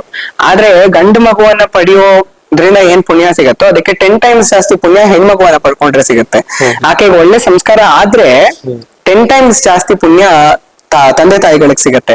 ಹಾಗೆ ಮಹಾಲಕ್ಷ್ಮಿಯನ್ನ ಪಡ್ಕೊಳ್ಳೋದು, ಕೃಷ್ಣನ ಹ್ಲಾದಿನಿ ಶಕ್ತಿಯನ್ನ ಅವರ ಮನೆಗೆ ಪಡ್ಕೊಳ್ಳೋದು ತುಂಬಾ ಕಷ್ಟ. ಅಷ್ಟು ಕಷ್ಟವನ್ನ, ಅಷ್ಟು ತಪಸ್ಸನ್ನ ವೃಷಭಾನು ಕೀರ್ತಿದ ದಂಪತಿಗಳು ಮಾಡಿರ್ತಾರೆ. ಹಾಗಾಗಿ ರಾಧೆ ಅವರಿಗೆ ಪ್ರಕಟವಾಗಿ ಕಾಣಿಸ್ಕೊಳ್ತಾರೆ. ಅವರು ಗರ್ಭದಿಂದ ಜನ್ಮ ತಗೊಳ್ಳೋದಿಲ್ಲ, ಯಾಕಂದ್ರೆ ಸಂಪೂರ್ಣ ವಿಶ್ವ ಅವರ ಗರ್ಭದಲ್ಲಿದೆ. ಅವ್ರು ಯಾರ ಗರ್ಭಕ್ಕೆ ಫಿಟ್ ಆಗ್ತಾರೆ, ಹಾಗಾಗಿ ಅವ್ರ ಗರ್ಭವಾಸ ಇಲ್ಲ ಅವರಿಗೆ. ಆ ತರ ಅವರ ಬಾಲ್ಯ ಶುರುವಾಗತ್ತೆ. ಅದಾದ್ಮೇಲೆ ಯಾವ ಗರ್ಗಮುನಿಗಳು ಕೃಷ್ಣನಿಗೆ ನಾಮಕರಣ ಮಾಡ್ತಾರೋ ಅದೇ ಗರ್ಗಮುನಿಗಳು ರಾಧಾ ನಾಮಕರಣ ಮಾಡ್ತಾರೆ. ಭಾಗವತದಲ್ಲಿ ರಾಧಾ ಕಥಾ ಇಲ್ಲಿರೋದ್ರಿಂದ ತುಂಬಾ ವರ್ಷನ್ಸ್ ರಾಧೆಯ ಕಥೆಯ ಜೊತೆ ಇದೆ. ಒಂದು ವರ್ಷನ ಪ್ರಕಾರ ರಾಧಾ ಕೃಷ್ಣನಿಗಿಂತ 1 ವರ್ಷ ದೊಡ್ಡವರು, ಇನ್ನೊಂದು ವರ್ಷದ ಪ್ರಕಾರ 11 ದಿವಸ 15 ದಿನ ದೊಡ್ಡವರು. ಮತ್ತೊಂದು ವರ್ಷನ್ ಹೇಳತ್ತೆ ರಾಧಾ ಕೃಷ್ಣನ ನಾಮಕರಣ ಅಟೆಂಡ್ ಮಾಡಿದ್ರು ಅಂತ. ಸೊ ತುಂಬಾ ವರ್ಷಗಳಿರೋದ್ರಿಂದ ನಾವು ಅಲ್ಲಿಯ ಪ್ರದೇಶ ವೃಂದಾವನ ವ್ರಜಭೂಮಿಯಲ್ಲಿ ಜನಗಳ ನಂಬಿಕೆಗೆ ಯಾವ್ದಿದೆಯೋ ಆ ವರ್ಷನ ತಗೊಳ್ಬಹುದು. ಆ ವರ್ಷನ್ ಪ್ರಕಾರ ಏನು ಅಂದ್ರೆ ರಾಧೆ ಕೃಷ್ಣನ ಮುಂಚೆ ಹುಟ್ಟಿರ್ತಾರೆ, ಅಂದ್ರೆ ಆಲ್ಮೋಸ್ಟ್ ಸೇಮ್ ಟೈಮ್ ಅಲ್ಲಿ ಸುಮಾರು 11 days ಅಷ್ಟು ಗ್ಯಾಪ್ ಇರ್ಬೋದು. ರಾಧೆಯ ಜನನ ಆದ್ಮೇಲೆ ಕಣ್ ತೆರೆದಿರೋದಿಲ್ಲ, ಅವರು ಕಣ್ಣನ್ನು ಓಪನ್ ಮಾಡಿರೋದಿಲ್ಲ. ವೃಷಭಾನು ಕೀರ್ತಿದ ದಂಪತಿಗಳಿಗೆ ಒಂದ್ ಕಡೆ ಮಗು ಇಲ್ಲ, ಮಗು ಇಂತ ಮಹಾಲಕ್ಷ್ಮಿನೇ ಬಂದ್ಬಿಟ್ಟಿದ್ದಾಳೆ ಮಗಳಾಗಿ, ಆದ್ರೆ ಕಣ್ಣ ತೆಗ್ದಿಲ್ವಲ್ಲ, ಕಣ್ಣು ತೆಗಿಯಲ್ವೇನೋ ಅನ್ನೋಂತಹ ಭಯ ತಂದೆ ತಾಯಿಗೆ. ಏನಾಗತ್ತೆ, ತುಂಬಾ ದಿನಗಳು ಕಳೆಯತ್ತೆ, ಆದ್ರೂ ಕಣ್ ತೆರೆದಿರೋದಿಲ್ಲ. ನಾರದ ಮುನಿಗಳು ಬರ್ತಾರೆ. ನಾರದ ಮುನಿಗಳು ಬಂದು ಹೇಳ್ತಾರೆ, ಕಣ್ ತೆರೆದಿಲ್ಲ ಅಂದ್ರೆ ಏನ್ ತೊಂದ್ರೆ, ನೀನ್ ನಾಮಕರಣ ಮಾಡೋದ್ ಮಾಡು, ಬರ್ತ್ ಸೆಲೆಬ್ರೇಷನ್ ಮಾಡೋದ್ ಮಾಡು, ಏನಾಗ್ಬೇಕೋ ಅದಾಗತ್ತೆ ಅಂತ ಹೇಳ್ತಾರೆ. ವೃಷಭಾನು ಕೀರ್ತಿದ ದಂಪತಿಗಳು ನಂದ ಮಹಾರಾಜ ಯಶೋಧ ದಂಪತಿಗಳಿಗೆ ಫ್ಯಾಮಿಲಿ ಫ್ರೆಂಡ್ಸ್ ತರ. ಯಾಕಂದ್ರೆ ಅವರು ಗೋಪಾಲಕರು, ಇವರು ಗೋಪಾಲಕರು, ಗೋರಕ್ಷಣೆ ಇಬ್ರು ಮಾಡ್ತಿರ್ತಾರೆ. ಇಬ್ರು ಮನೆಯಲ್ಲೂ ಅಷ್ಟು ಗೋಗಳಿರುತ್ತೆ. ಹಾಗಾಗಿ ಜೆನ್ಯೂನ್ ಫ್ರೆಂಡ್ಶಿಪ್ ಅವರಿಬ್ರು ಮಧ್ಯ. ಈ ಬರ್ತ್ ಸೆಲೆಬ್ರೇಷನ್ ನಡೀತಿರತ್ತೆ, ಜನಗಳಿಗೆ ಗೊತ್ತಿಲ್ಲ ಅವ್ರು ಕಣ್ತಿರ್ದಿಲ್ಲ ಅಂತ. ಆದ್ರೆ ಜನನ ಆಗಿದೆ, ಮಹಾಲಕ್ಷ್ಮಿ ಬಂದಿದ್ದಾಳೆ, ಸೆಲೆಬ್ರೇಷನ್ ನಡೀತಿರತ್ತೆ. ಯಶೋಧಾ ಮಾತೆ ಕೃಷ್ಣನನ್ನ ಕರ್ಕೊಂಡ್ ಬರ್ತಾರೆ. ಆಗ್ಲೇ ಹೇಳ್ದ ಹಾಗೆ ಯಶೋಧಾ ಮಾತೆ ಕೃಷ್ಣನ್ ಕಂಡ್ರೆ ತುಂಬಾ ಬಾಂಡಿಂಗ್, ತುಂಬಾ ಅಟ್ಯಾಚ್ಮೆಂಟ್, ಲಿಟ್ರಲ್ ಅಟ್ಯಾಚ್ಮೆಂಟ್ ಕೂಡ ಅಷ್ಟೇ ಜಾಸ್ತಿ ಇರುತ್ತೆ. ಯಾಕಂದ್ರೆ ಅವರು ಕೃಷ್ಣನ್ನ ಅವರ ಮಡಿಲಿಂದ ಬಿಡೋದೇ ಇಲ್ಲ. ಅವತ್ತು ಏನು ಆಶ್ಚರ್ಯ ಅನ್ನೋ ತರ ಅವರು ಕೃಷ್ಣನನ್ನ ಅವ್ರ ಮಡಿಲಿಂದ ಬಿಡ್ತಾರೆ. ಯಾಕಂದ್ರೆ ಒಂದು ಕಾರ್ಯ ಆಗ್ಬೇಕಿರುತ್ತೆ, ಮಡಿಲಿಂದ ಬಿಟ್ಬಿಡ್ತಾರೆ. ಅವ್ರಿಗೆ ಅದ್ರ ಬಗ್ಗೆ ಗಮನ ಇರೋದಿಲ್ಲ. ಈ ಕಡೆ ಅವರೆಲ್ಲ ತಮ್ಮ ಮಾತುಕತೆಗಳಲ್ಲಿ ಬ್ಯುಸಿ ಇರುವಾಗ ಕೃಷ್ಣ ಕ್ರಾಲ್ ಮಾಡ್ಕೊಂಡು ಹೋಗಿ ರಾಧೆ ಮಲಗಿರೋ ಕಡೆ ಹೋಗ್ತಾರೆ. ಅವರ ಸ್ಪರ್ಶ ಮಾಡ್ತಾರೆ. ರಾಧಾ ಅವಾಗ ಕಣ್ ತೆರೆದು ಮೊದಲು ಕೃಷ್ಣನ್ನೇ ನೋಡ್ತಾರೆ. ಅವಾಗ ಅವರಿಬ್ರು ಮಧ್ಯ ಒಂದು ಕಾನ್ವರ್ಸೇಷನ್ ನಡೆಯುತ್ತೆ. ಬಹಿರಂಗವಾದ ಕಾನ್ವರ್ಸೇಷನ್ ಅಲ್ಲ, ಅಂತರಂಗ ಕಾನ್ವರ್ಸೇಷನ್. ಅವರಿಬ್ರು ಬೇರೆನೆ ಅಲ್ಲ, ನಾವು ಅವರಿಬ್ರೆಲ್ಲ ಸಪರೇಟ್ ಕ್ಯಾರೆಕ್ಟರ್ಸ್ ಅನ್ನು ನೋಡೋದೇ ತಪ್ಪು. ಹಾಗಾಗಿ ಇವರ ಮನಸ್ಸಲ್ಲಿ ಮಾತಾಡೋದು ಅವರ ಮನಸ್ಸಲ್ಲೂ ಅದೇ ಮಾತು ನಡೆಯುತ್ತೆ. ಆ ತರ ಒಂದು ಕಾನ್ವರ್ಸೇಷನ್ ನಡೆಯುತ್ತೆ. ಕೃಷ್ಣ ಹೇಳ್ತಾರೆ, ನೋಡು ಎಷ್ಟು ದಿನಗಳು ಮಾಡ್ಬಿಟ್ಟೆ ನೀನು, ಕಣ್ಣೇ ತೆಗ್ದಿಲ್ಲ. ನಿಮ್ ತಂದೆ ತಾಯಿ ಎಷ್ಟು ಭಯ ಪಟ್ಕೊಂಡಿದ್ದಾರೆ, ಗಾಬರಿ ಆಗಿದ್ದಾರೆ, ಅವರಿಗೆ ಟೆನ್ಷನ್ ಆಗಿದೆ, ನೀನ್ ಯಾಕೆ ಈ ತರ ಮಾಡೋದು ಅಂತ. ಅದಕ್ಕೆ ರಾಧಾ ಹೇಳ್ತಾರೆ, ಅದ್ರಲ್ಲಿ ನಂದೇನ್ ತಪ್ಪಿದೆ, ನೀನ್ ಬರೋದು ಇಷ್ಟು ಲೇಟ್ ಮಾಡ್ದೆ, ನೀನ್ ಮುಂಚೆನೆ ಬಂದಿದ್ರೆ ನಾನ್ ಮುಂಚೆನೆ ಕಣ್ ತೆಗಿತಿದ್ದೆ. ಒಟ್ನಲ್ಲಿ ನಾನ್ ಮೊದಲು ನಿನ್ನೆ ನೋಡ್ಬೇಕಿತ್ತು, ಇವಾಗ ಬಂದೆ, ಇವಾಗ ನಿನ್ನ ನೋಡಿ ನನ್ನ ಕಣ್ಣು ತೆಗೆದೆ, ಅದಕ್ಕೆ ನಿಂದೆ ತಪ್ಪು ಅಂತ. ಈ ತರ ಒಂದು ಸ್ವೀಟ್ ಕಾನ್ವರ್ಸೇಷನ್ ಕೃಷ್ಣ ರಾಧಾ ಮಧ್ಯೆ ನಡೆಯುತ್ತೆ. ಅದಾದ್ಮೇಲೆ ಅವರಿಗೂ ನಾಮಕರಣ ಗರ್ಗಮುನಿಗಳು ಮಾಡ್ತಾರೆ. ಕೃಷ್ಣನ ಪರಮ ಆರಾಧಕಿ ಅಂತ ಅವರಿಗೆ ಅಡ್ಜೆಕ್ಟಿವ್ ಕೊಡೋದು. ಆರಾಧನೆಗೆ ಧಾತು, ಸಂಸ್ಕೃತದ ಧಾತು ರಾಧ ಅಂತ. ರಾಧ ಅನ್ನೋ ಧಾತುವಿಂದ ರಾಧಾ ಅನ್ನೋ ಹೆಸರು ಬರುತ್ತೆ, ಕೃಷ್ಣನ ಪರಮ ಆರಾಧಕಿ ಅಂತ. ಹಾಗೆ ಅವರಿಗೆ ನಾಮಕರಣವನ್ನ ಗರ್ಗ ಮುನಿಗಳು ಮಾಡಿದ್ಮೇಲೆ ಅವರಿಬ್ರು ಒಟ್ಟಿಗೆ ಬೆಳಿತಾರೆ. ಮುಂದೆ ಕೃಷ್ಣನ ಎಲ್ಲ ಲೀಲೆಗಳಲ್ಲೂ ರಾಧಾ ಅವರ ಜೊತೆ ಇರ್ತಾರೆ. ಕೃಷ್ಣ ಮಥುರಾಯಿಂದ ಹೊರಟು ಅವನ ಧರ್ಮ ಕಾರ್ಯವನ್ನ ಮಾಡ್ಬೇಕಾದ್ರೆ ರಾಧೆಯನ್ನ ಬಿಟ್ಟು ಹೊರಡ್ತಾರೆ. ಯಾಕೆ ಅಂದ್ರೆ ನಾವು ಬ್ರಹ್ಮವೈವರ್ತ ಪುರಾಣ ನೋಡಿದ್ರೆ ಬ್ರಹ್ಮದೇವರು ರಾಧಾಕೃಷ್ಣನಿಗೆ ಮದ್ವೆ ಮಾಡಿಸಿರೋ ಉಲ್ಲೇಖ ಇದೆ. ಭಾಂಡೀರವನ ಅಂತ ವೃಂದಾವನದಲ್ಲಿದೆ, ಅಲ್ಲಿ ಅವರಿಬ್ಬರ ಮದ್ವೆ ಆಗತ್ತೆ. ಬ್ರಹ್ಮದೇವರು ಮಾತ್ರ ಇರ್ತಾರೆ, ಬೇರೆ ಯಾರು ಇರೋದಿಲ್ಲ. ಯಾಕಂದ್ರೆ ರಾಧಾ ತತ್ವನೇ ಗುಪ್ತ ತತ್ವ, ಸೀಕ್ರೆಟ್. ಅದು ಜಾಸ್ತಿ ಜನಕ್ಕೆ ಅದಕ್ಕೆ ಗೊತ್ತಿಲ್ಲ, ಆ ತರ ಸೀಕ್ರೆಟ್ ಆಫ್ ಮದ್ವೆ ಆಗಿದೆ ಅಂತ. ಬಟ್ ಜನಗಳ ಕಣ್ಣಿಗೆ ಅವರು ದೂರ ಆಗ್ಬಿಡ್ತಾರೆ. ಯಾಕೆ ದೂರ ಆಗ್ತಾರೆ ಅಂದ್ರೆ, ದೂರ ಆದ್ಮೇಲೆ ರಾಧಾ ವಿರಹವನ್ನ ಎಕ್ಸ್ಪೀರಿಯನ್ಸ್ ಮಾಡ್ತಾರೆ. ವಿರಹ ಅಂದ್ರೆ ಸೆಪರೇಷನ್. ಆ ಸೆಪರೇಷನ್ ನಲ್ಲಿ ಪ್ರೇಮ ತುಂಬಾ ಜಾಸ್ತಿ ಆಗ್ಬಿಡುತ್ತೆ. ನಾವು ತುಂಬಾ ಇಷ್ಟ ಪಡೋರು ನಮ್ ಜೊತೆನೆ ಇದ್ರೆ, ನಮ್ ಮುಂದೆನೆ ಇದ್ರೆ ಒಂದ್ ಲೆವೆಲ್ ವರ್ಗು ನಾವು ಪ್ರೇಮ ಮಾಡ್ಬೋದು. ಅದಾದ್ಮೇಲೆ ಒಂದ್ ಸ್ವಲ್ಪ ಅಯ್ಯೋ ಇಲ್ಲೇ ಇರ್ತಾರಲ್ಲ ಆ ತರ ಫೀಲ್ ಬಂದ್ಬಿಡುತ್ತೆ. Kind of long distance relation. Correct. Long distance ಆದ್ರೆ ಅವ್ರ ನಮ್ ಜೊತೆ ಇರೋದಿಲ್ಲ, ಆದ್ರೆ ಪ್ರತಿ ಕ್ಷಣ ನಮ್ಮ ಮೈಂಡ್ ಅವರಲ್ಲೇ ನಿಂತಿರತ್ತೆ. ಆ ತರ ಪ್ರೇಮ ಯಾವಾಗ ಜಾಸ್ತಿ ಆಗತ್ತೆ ಅಂದ್ರೆ ವಿರಹದಲ್ಲಿ ತುಂಬಾ ಪ್ರೇಮ ಜಾಸ್ತಿ ಆಗ್ಬಿಡುತ್ತೆ.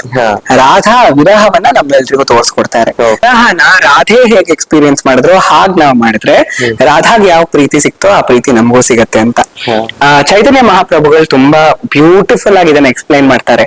ಕೃಷ್ಣ, ನೀನ್ ನನ್ ಜೊತೆ ಇರೋದಕ್ಕಿಂತ ಇಲ್ದಿರೋವಾಗ್ಲೇ ನನಗೆ ಜಾಸ್ತಿ ಖುಷಿ ಆಗುತ್ತೆ. ಯಾಕಂದ್ರೆ ನೀನ್ ನನ್ ಜೊತೆ ಇದ್ರೆ ನಾನ್ ನಿನ್ನನ್ ಮಾತ್ರ ನೋಡ್ತೀನಿ, ಬೇರೆ ಏನನ್ನು ನೋಡಲ್ಲ. ನೀನ್ ನನ್ ಜೊತೆ ಇಲ್ಲ ಅಂದ್ರೆ ನಾನು ಎಲ್ಲಾದ್ರಲ್ಲೂ ನಿನ್ನೇ ನೋಡ್ತೀನಿ. ಅದ್ರಿಂದ ಪ್ರೇಮ ತುಂಬಾ ಜಾಸ್ತಿ ಆಗುತ್ತೆ ಅಂತ ಚೈತನ್ಯ ಮಹಾಪ್ರಭುಗಳು ಹೇಳ್ತಾರೆ. ಅದೇ ಪ್ರೇಮವನ್ನ ರಾಧಾ ಕೂಡ ಇಲ್ಲಿ ಶೋಕೇಸ್ ಮಾಡ್ತಾರೆ. ಈಗ ರಾಧಾ ಕೃಷ್ಣನ್ ಬಗ್ಗೆ ಎಲ್ಲ ಹೇಳಿದಾಗ ನನಗೊಂದು ನೆನ್ಪು ಬಂತು. ಕಾಶಿ ಹತ್ರ ಎಲ್ಲೋ ಯಾರೋ ಒಬ್ರು ತಾಯಿ ಅಂದ್ರೆ ಒಬ್ಳು ಹೆಂಗಸು ಕೃಷ್ಣನನ್ನೇ ತನ್ನ ಮಗ ಅಂದ್ಕೊಂಡು ಇರ್ತಾರೆ ಇಲ್ಲಿ ಕಾಶಿ ಹತ್ರ. ಆಗ ಕೃಷ್ಣ ಅಂದ್ರೆ ಅವ್ರು ತುಂಬಾ ಅಂದ್ರೆ ಸೇಮ್ ಯಶೋದಮಯ್ಯ ಯಾವ ತರ ನೋಡ್ಕೊಳ್ತಾ ಇರ್ತಾರೋ ಕೃಷ್ಣನ ಅದೇ ಪ್ರೀತಿಯನ್ನ ಕೊಟ್ಟು ನೋಡ್ಕೊಳ್ತಾ ಇರ್ತಾರೆ. ಆಗ ಪ್ರತಿಯೊಂದಕ್ಕೂ ಕೃಷ್ಣನ ಅಂದ್ರೆ ಕೃಷ್ಣನ್ಗೆ ಊಟ ಬೇಕು ಅಂದ್ರು ಹೋಗ್ ಮಾಡ್ಸೋದು ಪ್ರತಿ ಸರಿ. ಅಂದ್ರೆ ಆಬ್ವಿಯಸ್ಲಿ ಕೃಷ್ಣ ಭೋಜನ ಪ್ರಿಯ, ಅವ್ರಿಗೆ ಎಷ್ಟು ತಿನ್ನಿಸ್ಬೇಕು ಅಷ್ಟು ತಿನ್ನಿಸ್ತಿದ್ರು, ಎಲ್ಲಾ ಮಾಡ್ತಿದ್ರು. ಪ್ರತಿ ಸರಿನೂ ಹಾಗೆ ಮಾಡ್ತಿದ್ರು. ಒಂದು ಸರಿ ಮಾತ್ರ ಯಾವ್ದೋ ಬೆಕ್ ಬರುತ್ತೆ ಅವ್ರ ಮನೆಗೆ. ಸೊ ಕೃಷ್ಣ ವಾಸ್ ಕಾಲಿಂಗ್ ಅಮ್ಮ ಬಾ ಅಮ್ಮ ಬಾ ಅಂದ್ರೆ ಕೃಷ್ಣ ಅವ್ರ ಮನೆ ಒಳಗೆ ಇದ್ದಾನೆ ಅಂತ ಸುತ್ತಮುತ್ತ ಇರೋರಿಗೆ ಯಾರಿಗೂ ಗೊತ್ತಿರಲ್ಲ ಅಂತ. ಸೊ ಅವ್ರು ಯಾರೋ ಅಕ್ಕಪಕ್ಕದವ್ರ ಹತ್ರ ಮಾತಾಡ್ಬೇಕಂದ್ರೆ ಕೃಷ್ಣ ಒಳಗಿಂದ ಕರಿತಾ ಇರೋದು ಇವ್ರಿಗೆ ಕೇಳಿಸುತ್ತೆ, ಅಮ್ಮ ಬಾ ಅಂತ ಕರಿತಿದ್ರು. ಇವ್ರು ಎಷ್ಟು ಮಾತಾಡ್ತಿರ್ತಾರೆ ಅಂದ್ರೆ ಅವ್ರು ಫುಲ್ ಆ ಕಾನ್ವರ್ಸೇಷನ್ ಅಲ್ಲಿ ಮುಳುಗೋಗ್ಬಿಟ್ಟಿರ್ತಾರೆ. ಸೊ ಇವ್ರು ಕರಿತಿರೋದು ಅವ್ರಿಗೆ ಒಂದ್ಸರಿ ಟ್ರಿಗರ್ ಆಗತ್ತೆ. ಏನ್ ಕೃಷ್ಣ ನೀನ್ ಹೀಗ್ ಮಾಡ್ತಿದ್ಯಾ, ಅಮ್ಮ ಬಾ ಅಂತ. ನಿನ್ನ ಹತ್ರ ಇದೆ ಅಲ್ಲ ಕೃಷ್ಣ ಅಂದ್ರೆ ಶಂಖ ಚಕ್ರ ಗದೆ ಇದೆ ಅಲ್ಲ, ಅಷ್ಟೊಂದಿದ್ದು ನೀನ್ ಬರೀ ಬೆಕ್ಕಿಗೋಸ್ಕರ ಎದುರುತ್ತಿದ್ಯಾ.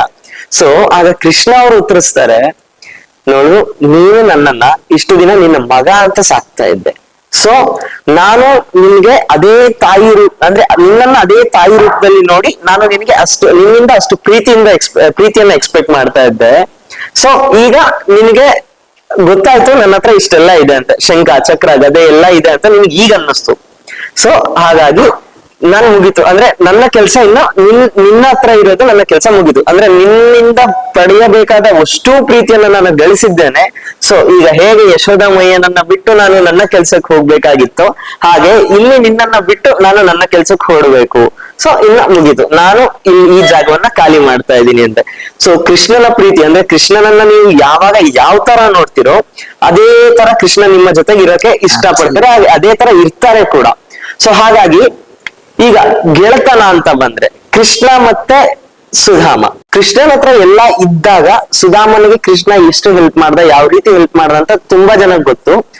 ಆಕ್ಚುಯಲ್ ಫ್ರೆಂಡ್ಶಿಪ್ ಅಂದ್ರೆ ಕೃಷ್ಣ ಮತ್ತೆ ಸುಧಾಮನ ಬಾಲ್ಯದ ಗೆಳತನ. ಕೃಷ್ಣ ಎಲ್ಲಾ ಗೋಪಾಲಕರನ್ನ ನೋಡೋ ರೀತಿನೇ ಸುಧಾಮನ ನೋಡ್ತಿದ್ನ, ಅಥವಾ ಸುಧಾಮ ಮತ್ತೆ ಕೃಷ್ಣನ ಮಧ್ಯೆ ಯಾವ್ದಾದ್ರು ಬೇರೆ ತರ ಬಾಂಡಿಂಗ್ ಇತ್ತ, ಆಕ್ಚುಯಲ್ ಫ್ರೆಂಡ್ಶಿಪ್ ಹೇಗಿತ್ತು ಅನ್ನೋದ್ರ ಬಗ್ಗೆ ವಿವರಿಸ್ತೀರಾ? ಓಕೆ, ನೀವ್ ಇವಾಗಷ್ಟೇ ಒಂದ್ ಇನ್ಸಿಡೆಂಟ್ ನ ಶೇರ್ ಮಾಡಿದ್ರಿ, ಒಬ್ರು ತಾಯಿ ಕೃಷ್ಣನನ್ನ ಅವ್ರ ಮಗು ಅಂತ ನೋಡ್ತಿದ್ರು ಅಂತ.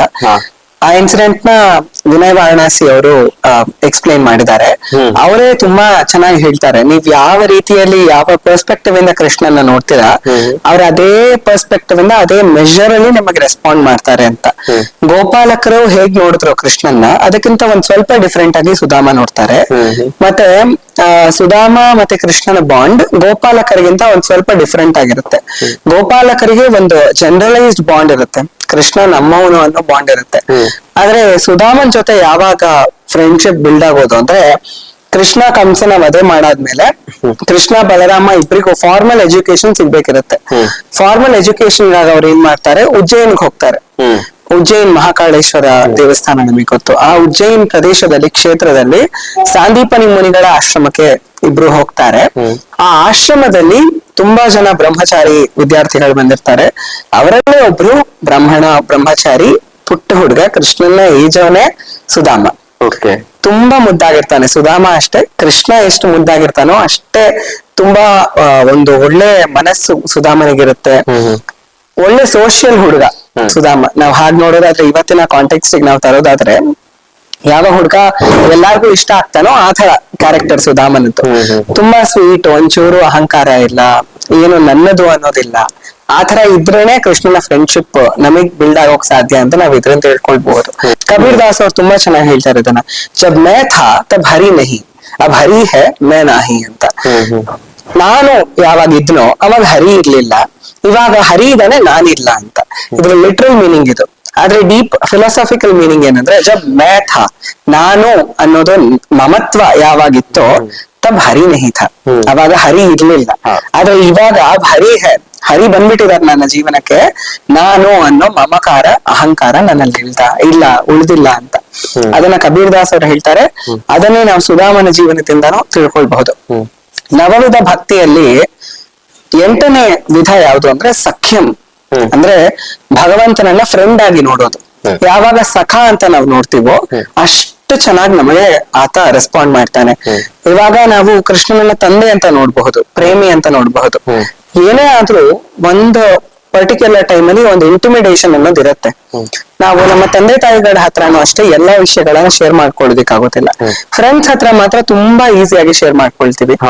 ಅದೇ ತರ ಕೃಷ್ಣನನ್ನ ಫ್ರೆಂಡ್ ಅಂತ ನೋಡಿದ್ರೆ ಏನು ಗೌಪ್ಯತೆ ಇರೋದಿಲ್ಲ, ಅಷ್ಟು ಒಳ್ಳೆ ಬಾಂಡ್ ಬಿಲ್ಡ್ ಆಗುತ್ತೆ. ಸುಧಾಮ ಅದಕ್ಕೆ ಲಿವಿಂಗ್ ಎಕ್ಸಾಂಪಲ್. ಸಾಂದೀಪನಿ ಮುನಿಗಳ ಆಶ್ರಮದಲ್ಲಿ ಇವರಿಬ್ಬರ ಫ್ರೆಂಡ್ಶಿಪ್ ತುಂಬಾ ಚೆನ್ನಾಗಿ ಬಿಲ್ಡ್ ಆಗುತ್ತೆ. ಬಿಲ್ಡ್ ಆದ ನಂತರ ಏನಾಗುತ್ತೆ ಅಂದ್ರೆ, ಒಂದು ದಿನ ಗುರುಮಾತೆ ಸಾಂದೀಪನಿ ಮುನಿಗಳ ಪತ್ನಿ ಅವರನ್ನ ಕಾಡಿಗೆ ಕಳಿಸ್ತಾರೆ, ಸೌದೆ ಬೇಕು ತಗೊಂಡ್ ಬನ್ನಿ ಅಂತ. ಇವರಿಬ್ರು ಹೋಗಿರ್ತಾರೆ ಕಾಡಿಗೆ. ಜೋರಾದ ಬಿರುಗಾಳಿ ಬಂದ್ಬಿಡತ್ತೆ, ತುಂಬಾ ಜೋರ್ ಮಳೆ ಬಂದ್ಬಿಡತ್ತೆ. ಇಬ್ರು ಸಿಕ್ಕಾಕೊಂಡ್ಬಿಡ್ತಾರೆ ಮಳೆಯಲ್ಲೇ. ಸುಧಾಮನಿಗೆ ಭಯ ಶುರು ಆಗ್ಬಿಡತ್ತೆ, ಕತ್ತಲು ಆಗ್ಬಿಡತ್ತೆ. ಕತ್ತಲಾದ್ಮೇಲೆ ಅವರಿಬ್ರು ಒಂದು ಮರದಲ್ಲಿ ಕೂತಿರ್ತಾರೆ. ಕೃಷ್ಣನನ್ನ ಗಟ್ಟಿಯಾಗಿ ತಬ್ಕೊಂಡು ಸುಧಾಮ ಕೂತ್ಬಿಟ್ಟಿರ್ತಾನೆ. ಇಡೀ ರಾತ್ರಿ ಅವ್ರು ಹಾಗೆ ಕಳೀತಾರೆ. ಸುಧಾಮನಿಗೆ ಭಯ, ಆದ್ರೆ ಕೃಷ್ಣ ಇದ್ದಾನೆ ಅನ್ನೋ ಒಂದು ವಿಶ್ವಾಸ, ನಂಬಿಕೆ. ಆ ಬಾಂಡ್ ಅನ್ನ ಬೇರೆ ಯಾವ ಗೋಪಾಲಕರು ಎಕ್ಸ್ಪೀರಿಯನ್ಸ್ ಮಾಡಿಲ್ಲ. ಸುಧಾಮ ಮಾತ್ರ ಸ್ಪೆಸಿಫಿಕ್ ಆಗಿ ಕೃಷ್ಣನ ಜೊತೆ ಇಷ್ಟು ಇಂಟಿಮೇಟ್ ಆದಂತಹ ರಿಲೇಶನ್ಶಿಪ್ ಅನ್ನ ಹೊಂದಿದ್ದು. ಅಷ್ಟು ಯಾವುದು ಇಂಟಿಮಿಡೇಷನ್ ಇಲ್ಲದೆ ಒಳ್ಳೆ ತುಂಬಾ ಕ್ಲೋಸ್ ಫ್ರೆಂಡ್ಶಿಪ್ ಇದ್ದಿದ್ದು ಸುಧಾಮನ ಜೊತೆ ಅವರಿಗೆ. ಗೋಪಾಲಕರಿಗಿಂತ ಡಿಸ್ಟಿಂಕ್ಟ್ ಆಗಿತ್ತು ಅವರ ಬಾಂಡ್.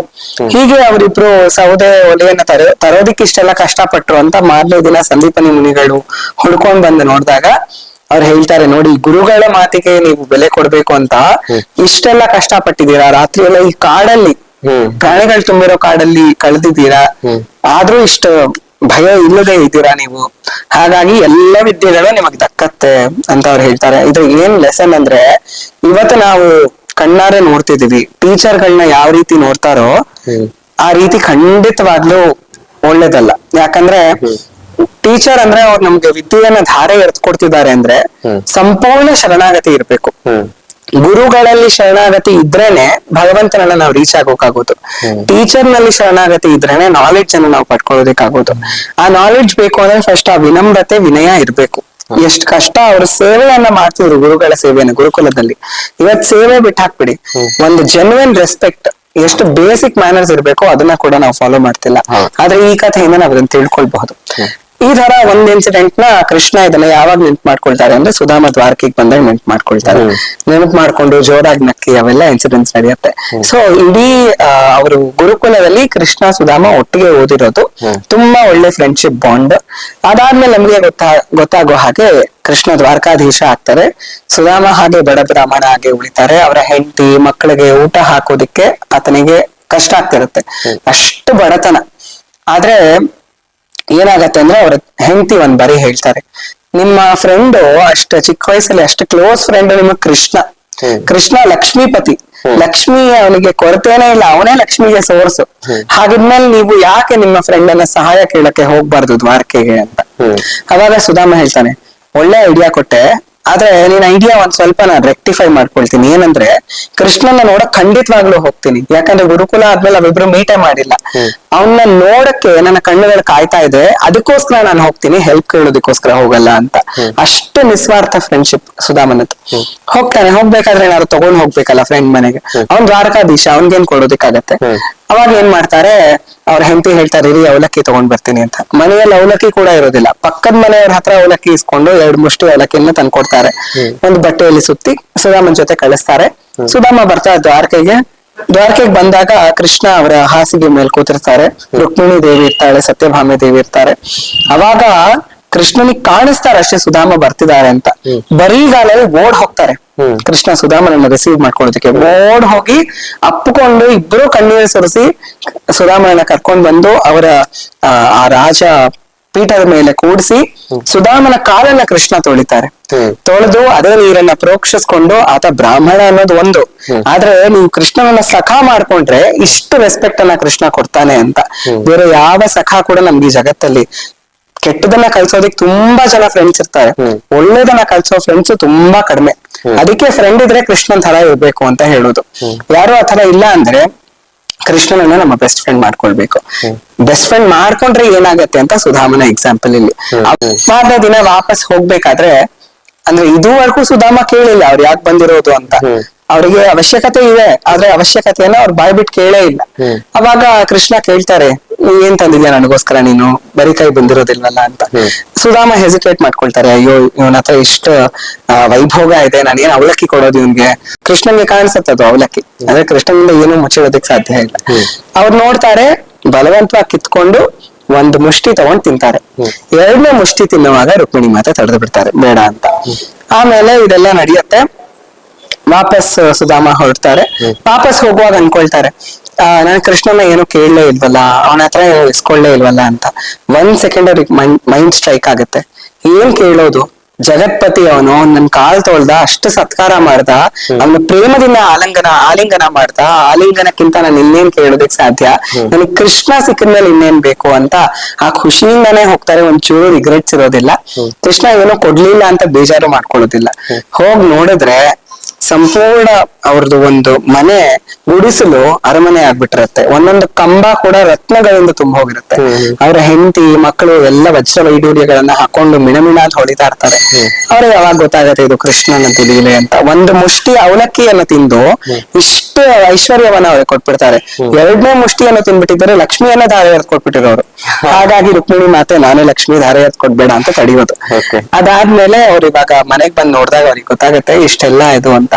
ಅಂದ್ರೆ ನಾವೇನ್ ಅರ್ಥ ಮಾಡ್ಕೋಬೇಕು ಅಂದ್ರೆ, ದೇವರನ್ನ ಹೋಗಿ ಕಾಡಿಸ್ಬಾರ್ದು, ನಂಗೆ ಇದ್ ಕೊಡು ಅಂತ. ನಿಮ್ಗೆ ಏನ್ ಸೇರ್ಬೇಕು ಅದನ್ನ ಅವ್ನ್ ಸೇರಿಸ್ತಾನೆ. ನೀವು ಪ್ರೀತಿ ಕೊಡಿ, ಅವ್ನ್ ವಾಪಸ್ ಎಲ್ಲವನ್ನೂ ಕೊಡ್ತಾನೆ. ಹಾಗಾಗಿ ನಾವು ದೇವಸ್ಥಾನಕ್ಕೆ ಹೋದಾಗ್ಲಿ ಅಥವಾ ಕೃಷ್ಣನನ್ನ ನೋಡುವಾಗ್ಲಿ ಈ ಸಖ್ಯ ಭಾವ, ಪ್ರೇಮ ಭಾವ ಇದ್ರೆ, ಸುಧಾಮನಿಗೆ ಯಾವ ರೀತಿ ಕೃಷ್ಣ ನೋಡ್ಕೊಂಡು ಆತರ ನಮ್ಮನ್ನ ನೋಡ್ಕೊಳ್ತಾನೆ. ಇದು ಅವರಿಬ್ಬರ ಫ್ರೆಂಡ್ಶಿಪ್. ಕೃಷ್ಣ ಆಕ್ಚುಯಲ್ ದುಃಖಗಳು ಏನೇನಿತ್ತು ಅಂತ. ಆದ್ರೆ ಅವನನ್ನ ನಾವು ಒಬ್ಬ ಮನುಷ್ಯ ಅಂತ ನೋಡೋದಾದ್ರೆ ತುಂಬಾ ಕಲ್ತ್ಕೊಳ್ಬಹುದು. ಎಲ್ಲ ಸಿಚುವೇಶನ್ ಅಲ್ಲೂ ಹೇಗೆ ಹ್ಯಾಂಡಲ್ ಮಾಡ್ಬೇಕು ಅಂತ ಕಲ್ತ್ಕೊಳ್ಬೇಕು. ಒಂದು ಹೆಣ್ಣನ್ನ ಅಷ್ಟು ರೀತಿಗೆ ಅವಮಾನ ಮಾಡ್ತವ್ರು ಬೇರೆ ಯಾರು ಇಲ್ಲ. ದುರ್ಯೋಧನಿಗೆ ತೊಡೆ ತೋರ್ಸ್ಕೊಂಡೆ ಆತ ಹಾರಕ್ ಬರ್ತಾನೆ, ತೊಡೆಗೆ ಹೊಡಿತಾನೆ ಸಿಕ್ಕಿದ್ದ ಚಾನ್ಸ್ ಅಂತ. But Krishna failed as a father.